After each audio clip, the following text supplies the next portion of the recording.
Oh, hello, my friends. Welcome back to my video blog. And actually, I need to change. It's not even a video blog now because it's not just me. I would say it's more a video cast where I am bringing amazing teachers from our community. They're teachers, they're coaches, they're experts, because I want you to listen to what they have to say, their message that is so important about the times we're going through right now. And they're going to share strategies and beautiful teachings about how to cope with these times right now, but they really skills for you to use now and anytime, because we're speaking here about life skills that will help us to handle challenges. And life is challenging, and not just now, it will continue to be challenging. So we're going to talk today with Sukhraj, and we're going to talk about how to be fearless, how to have this fearlessness attitude. And I can't wait to introduce you to her. So I have Sukhraj here, and Sukhraj is a yoga student, a yoga teacher, and she's being my own teacher. I need to say, and I don't know if I ever shared that with Sukhraj, but before I opened the studio, I was attending to a lot of her yoga classes. I was going to Kundalini, and I need to say that going to those classes and learning a lot from Sukhraj gave me the courage to open my business. So I call Kundalini Yoga as the yoga for the courageous, to really help us to build the courage physically, mentally, spiritually, to create the life we want. So thank you, Sukhraj, for that. And I remember years ago, I met Sukhraj by going to Yin Yoga. And it was a time in my life that I was going through some tough times. I was going through a breakup. So my physical energy was very low. And the only thing I could do those times was Yin Yoga. And it was a beautiful practice because Yin Yoga helped me to fully surrender mentally, physically, emotionally. And that's how I kind of got introduced to Sukhraj many years ago. And I've been following her. I love to follow her teachings.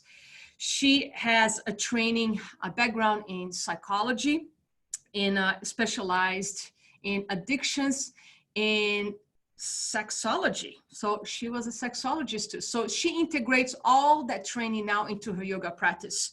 So if you're interested in learning from her, I will leave her website under this video notes, and make sure you check her website. And she has a lot of free resources there, a lot of her recordings, her teachings. So make sure you check it out and even do yoga from home by following her classes. So Sukhraj, welcome. So honored to have you here. You're awesome. You are. I'm so impressed that you're just kind of doing this. It's amazing. Well, so thank you for being here. I literally am like, wow, like look at her go. Well, it's been a journey, right? Since like 8 years ago, when I basically semi-retired from being a physical trainer and became a holistic lifestyle coach. And the whole concept of holistic is spiritual, emotional, mental, physical, right? So I look at all as in the realm of fitness. How can we work or improve our spiritual fitness or emotional fitness? So today I'm really excited about talking about spiritual fitness, which is something I'm constantly working on myself, teaching my clients. So this is a very important talk. So I'm going to dive right into it with a question. When we look at this crisis right now, and again, we're going to have other crises, but let's just look at this crisis right now as it's bringing a lot of polarity, a lot of intensity, a lot of fear. Why it's important for us right now to look at the situation more from spiritual lenses, because I know based on my own experience, when I get really into just my ego, my physical self, I get fearful. I feel the intensity. I can go easily on judgment because there's so much disagreement right now on how to approach this crisis. So when I am just my physical self, I can get off center. And of course, when I do that, I feel stressed. I feel anxious, and I lose my focus, and I it's basically almost like a distraction from doing what really matters to me right now and what is important and what's going to serve. So I need to bring myself to that more like a spiritual level. So let's talk a little bit of that. Why is it so important for us to do that right now? I love it. Thank you. I love it that you are referring to it as spiritual fitness, because literally that's how I experience this. And there is nothing stronger in us human beings than our spirit. And it is the perspective from yoga that the spirit is the essence of who we are. And a way to feel spirit, you were just talking about Carolyn Mace. I love the way that she describes spirit, is that anything that brings purpose and value to your life, it's hard for us to mentally understand spirit, but that is the feeling of spirit in us, is when we are on purpose. Like, I'm also looking at that sign behind you that says, find something you would love to die for and live for it. That's from Martin Luther King. And that is life, where he says something like, if you can't die for something, what life are you living? And so I believe that this virus, our teacher right now, is showing to us how imbalanced we are, and we have been, and this dis-ease, this lack of balance. And it's forcing the understanding of seeing everything as spiritual teachings, as spiritual lessons. And the first teaching, or the primary teaching of yoga, is oneness, interconnectedness, is the way that you are suffering is affecting me, and the way that I am in a place of joy is affecting you. This interconnectedness. And this virus has knocked us on our butt. Like, there's no person that could do what this virus has done, because it's got the power of nature and spirit, and in that healing, and it's saying to us, slow down. Like, literally, you are moving too fast, and what we are doing to ourselves is affecting everyone. And so when we have that perspective, it's as though, the way I experience it, it gives us legs, it gives us a foundation to understand that as horrible as this is, and as horrible as so many people's lives have been affected by this, it is part of the truing. It is absolutely necessary that we have to go through this. And it gives us our chance, each and every one of us, to participate in the way that we can. And to know that every time we do that, that it has this ripple effect that is affecting everybody. So your spiritual fitness is the strongest part of you. Your body is going to die, your mind is going to die, your career is going to die. All of those things are considered trinkets. They're going to go. The gem, the essence of who you are, is what lives on. And that gets us through our most challenging moments. And so we have that part of us, but we also have to work mentally with our mind. And that's where understanding that, having that filter, that perspective of that, that I have to actually control my mind. And what you talked about in the introduction is the ways that your fear can show up as judgment, and how anything that we do that separates us, that makes us feel separate from the person even that we're upset with because of whatever choices, then that's the complete opposite direction that we need to be going. We can't go away from each other. These are the time we have to go into each other. We have to go into the pain. We have to go into the uncertainty and feel comfortable in that groundlessness. And so that's to me what this is teaching us, is that we are spirit ultimately.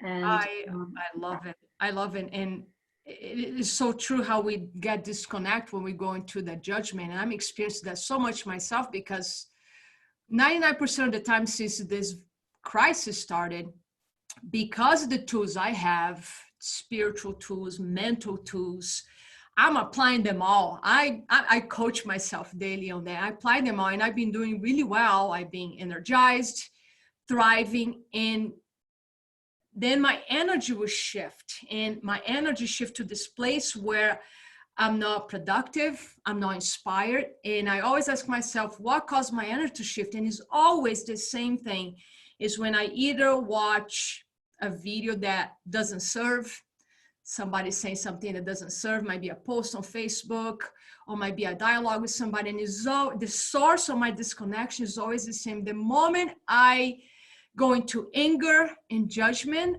I get out of my state. So the word that's coming up for me is discipline. I'm finding myself having to create even stronger discipline about protecting my mind. Yes. From this noise, from this pollution, because I get disconnected. And when I'm disconnected, I'm not serving myself. I'm not serving my audience. So I'm finding more than ever, I'm particularly more sensitive to the information that is out there. So again, we need to go in, and I'm always like, no, just journal, just meditate more and create resources to help people. And I need to do that 100%. So true. So I know a lot of people who watch my videos, a lot of my audience, they are incredible entrepreneurs and high achievers, and they have a tendency to be perfectionists. So they feel overwhelmed, they feel more anxiety, and they feel this need of like doing more. So I'm sure this time is challenging them. So if we're going to introduce them a simple practice to get them to start cultivating more spiritual fitness, what would be a simple practice that they can start using? Great.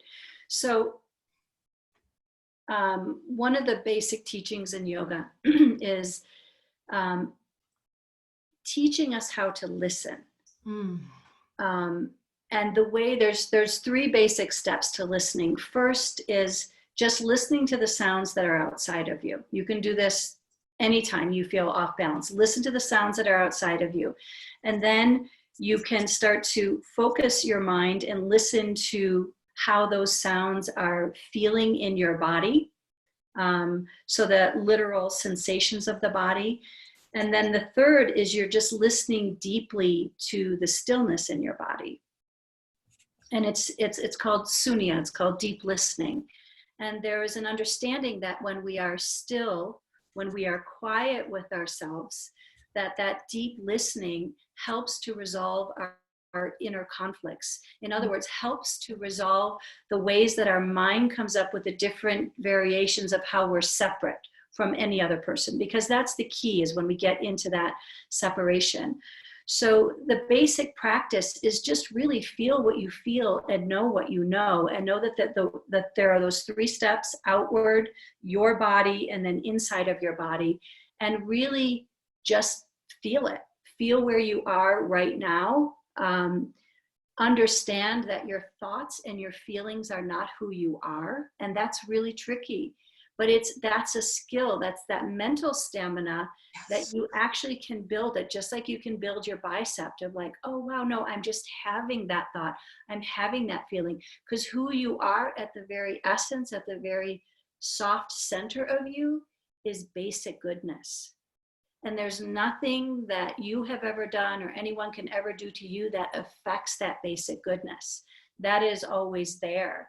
And so, without that experience of knowing who you truly are, your entrepreneur clients, they rely on that. They are doing that naturally. When they're in their groove, they are naturally doing that. But as yogis, we have all these techniques and all the things that I've just described. They're hitting that groove naturally, but maybe they don't understand how to work with their thoughts and their emotions in the same way that a yogi would, in regards to that identification of themselves being really suddenly pissed off at someone and then feeling badly about that. No, you got to go through that. You got to that's energy that you got to work through your whole body. And that brings up a lot of creativity for us when we do that.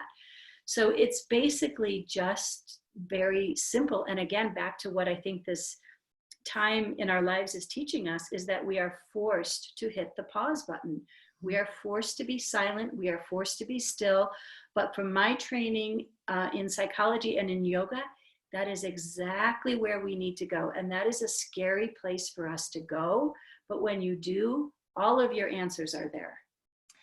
All of the remedies are okay there. I know the question that is rising now in their heads as they watch this, because a lot of them it will be saying, well, but I don't like when I sit still. I literally hear this from them. when I sit still, my anxiety increases. Yeah.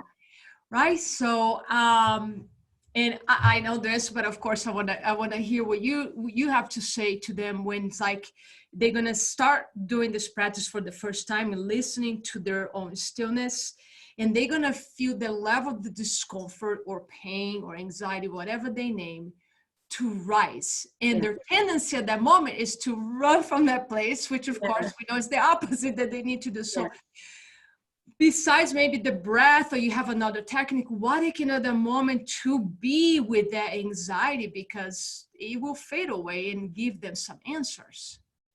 Well, I think that it's kind of that there's a saying that I'm thinking that comes to my head is like, doing it is what makes you ready. Right. And so this is where we need each other's expertise right now, to actually take a class on meditation, or to get more support around you, because what you don't understand, what that person doesn't understand, is when you actually enter that discomfort, which feels so overwhelming, it brings up the anxiety. The meditation didn't do that. That person is constantly under that level of anxiety, which is blocking their energy flow. And so when they understand that, and they have the support to enter that, they will also get the resolution. And with the resolution is where all of that creativity and extra energy comes. So what it does is it takes away the fight. You're not fighting with yourself, because what brings success to our life is truth. And if you are an anxious person and you're not letting yourself feel that anxiety, then you are developing coping skills that will continue to block your energy. And the way out is through. So I totally can relate. I never thought that I would be doing this in my life, because I always said I could never sit still. And so it's also knowing your personality. Maybe that person walks on a meditative hike without their phone, not listening to an iPod, not listening to anything, but just being quiet with what is, and trusting that that anxiety is going to lift. It is just a weather pattern. It's going to change. But if I you just love, I almost stopped you a few seconds ago, because I love what you said, and I want you to say that again, that it's not the meditation that is causing them the anxiety. So please repeat that. What is their state they be living in? Is that what you're saying? they are always that way. They're always that way. They're always that way. That Yes. person has used working and movement as a defense mechanism. And the truth is that they're anxious, or the truth is that they're depressed, or whatever the emotion that there is that they don't feel comfortable working with. But what you need to know, what they need to know, and they will know when they practice it, is that there's energy in that when you enter it. But because you're outside of it, you don't ever get the benefit of what that energy is. Right. And the basic perspective, again, from a yogic perspective, and even from psychology, yoga and psychology are really compatible with each other, is that you have to be willing to enter your own pain and your own discomfort. And until you do, you won't find the remedy. I love it. And again, at some point, even for those like myself who resist it, at some point it is going to require you just to be still and just to be quiet. And that is where we just don't have a lot of training and a lot of experience. And certainly for that person who feels like they want to be on the go and they want to be producing, what also we know physiologically is that your body is going, you know this, your body is going to get stronger through rest. Yes. Not through more activity. And so, yeah. Yes.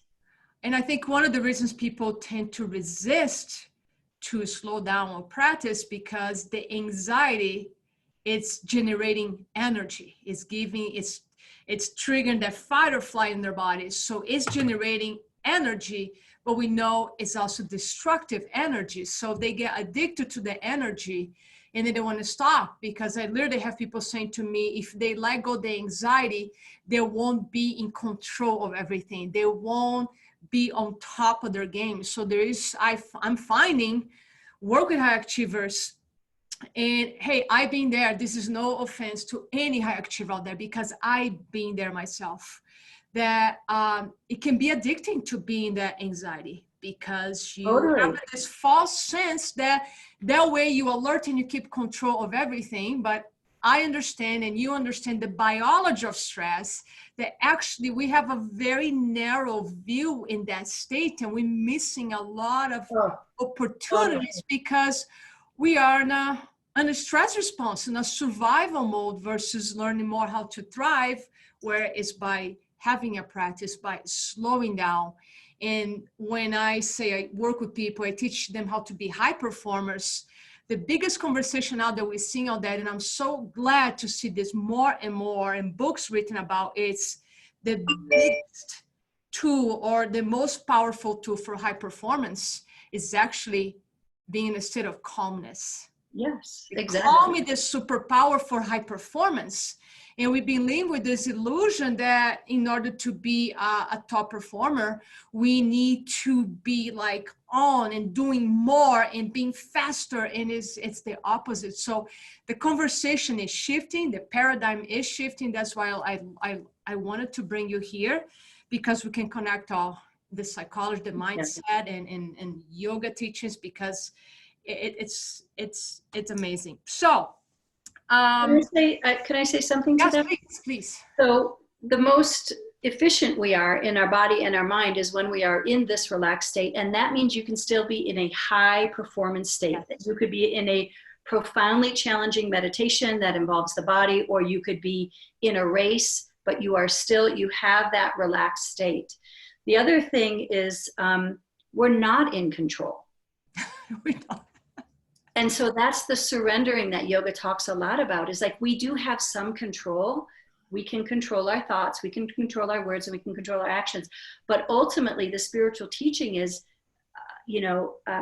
for the word I feel comfortable with, is that this is also about God. This is about this person understanding and trusting and seeking shelter in their God, and not always having to feel like they have to hustle for it too, because God or the universe or whatever the word is that they feel comfortable using, that is energy that is there to support us in how each one of us serve.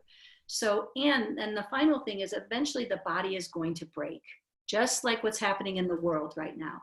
So there's going to be a point in that person's life, if they live long enough, where it's not going to work. That's right. And they're going to crack, and then they're not going to have as much energy to develop these new coping skills. So That's right. I'm making so many notes here. I love that you mentioned one of the biggest spiritual teachings right now is that we are not in control. And I know a lot of people are having challenge with this, because they have been living this illusion that they are creating this certainty and they are in control. And the truth is, we're not of either. And I've been learning myself, and really have to apply these teachings myself, because in the very beginning of this epidemic, right away, I went into fear of like, well, I might lose my studio. I might lose my business. And then I realized, well, I don't lose my business ever, because I am the business. I might lose a fancy office, but I will never lose the business, because nobody can take that away from me, because my business is here. So to me, that has been the spiritual practice right now. So I want to wrap it up with something that Caroline Mize mentioned in her video. She was speaking about praying, and I know a lot of people might have a practice of praying, or they go to church. So some people meditate, some people pray. So let's talk about praying, and because I think praying can be extremely powerful. And like meditation, there's also, I find, a technique in praying, like there's a way to pray that can be very powerful. We know there's so many studies about the power of praying, how you can do distance healing through praying. So talk to us a little bit about the power of prayer, if you will. Yeah. Well, I love Larry Dossey's work, the MD. And this is, I think he started making references to this in the 80s, where he started doing these double-blind studies and really talk about, we are vibrational creatures. And so just like you can eat a food that has a high vibrational quality to it or a low vibrational quality to it. The high vibrational qualities are going to give you energy. Low will decrease your energy. The thoughts that you have, same thing. There are high vibrational and lower vibrational. When we get the heart to match up with the heart frequency is so high that when we let ourselves, really, prayer is love. It's love for yourself and love for all. And there is nothing that will heal quicker than that. And ultimately, that's the choice that we're having. Today, am I going to be coming from a place of love and come from a place of fear? And will I work with my own inner being, my own inner vibration to have a prayer for myself and for everyone, that we work through this? Your intention, what it is you are thinking, what it is you are saying, and what it is you are doing is creating the day. And so when it's coming from these higher levels, and when you can train your mind to be constantly in a state of prayer, which could be as simple as just recognizing how beautiful it is in Boulder, Colorado, to look at everything that we see and feel that sense of gratitude, that's a prayer. To also equally allow yourself, when you're walking through town and seeing someone who you know is really suffering, don't look away from them. Breathe in that suffering for them. Imagine what it would feel to be them, and then breathe out the remedy. So when we are doing that kind of work, we are so powerful. That is where our power is when we are working with our own mind, with our own heart, and creating a grid, creating a filter for the day that is vibrating at a higher frequency. It's everything. Prayer is everything. It is absolutely everything. Yeah, I love that. And these times are so exciting for me as a teacher, as a coach, because we have the technology now to prove all these concepts that you just described. Brain and heart coherence that has been studied for so long at the Heart Math Institute in California. A lot of studies made by Bruce Limpton and Greg Braden and other experts, Dr. Joe Dispenza. They have measured what happens in the body in only 4 days, that we spend at least 20 minutes to an hour creating that brain and heart coherence, and how we put our bodies in a state of healing, growth, repair. And I understand that the power of prayer is the same thing as the quantum physics right here described through the prayer. So it's very exciting times, because I know these conversations in the 80s for a lot of people sound very esoteric. And yeah, it might be esoteric, but it's also scientific. We can say that now. So I find a very exciting time to be teaching these concepts. Yeah. So Sukhraj, thank you. So let's just, if there's one message that you can give to people who are in despair and fear and overwhelm and anxiety, what is like one message that you want to leave for them? I think as unnatural as this is right now, it is a natural process of healing that we're going through. And I know that we are going to end up on the good side of this. We are going to benefit from this, and that it is painful, and it is important that we feel the pain. And it's also really important to remember that it's easy to go from fear to love, and to be conscious of what it is you are doing with that, and really trying to train the mind to go to feel this place of love. And to also recognize that there are things missing, to acknowledge that we are human beings. We need to be with each other, and we can't be with each other right now. So to have, really what I'm trying to say is to have some slack. What I'm teaching a lot right now, have slack for yourself and everyone else, and really, really work on being kind. Really work. What we need right now is to be kind to each other, because this looks different on each and every one of us. But that camaraderie, that oneness, is what is going to help us create the new paradigm that we're shifting into. I love it. Thank you. How can people have more of you, more of your teachings? Well, I, like every other yoga teacher in the world, has figured out how to get on Zoom. So I put out a weekly newsletter. I have an audio in it. just a little inspirational talk for that week. And then I teach 4 classes on Zoom. So from my website, they can just sign up for the newsletter. Yeah. Excellent. I'll share your website. So, Cool. wow, this has been so much fun, and I'm in a place of so much love right now because I could continue talking to you for hours. So we might have this chat again and share more of your wisdom, your beautiful heart and your wisdom with our audience. So thank you so much. You're so welcome. And everybody out there, make sure you go to Sukhraj's website right now and download some of her recordings. Take one of her classes. She's really an incredible teacher. She's somebody who walks the talk and talks the walk. So thank you so much, Sukhraj. I'll talk to you soon.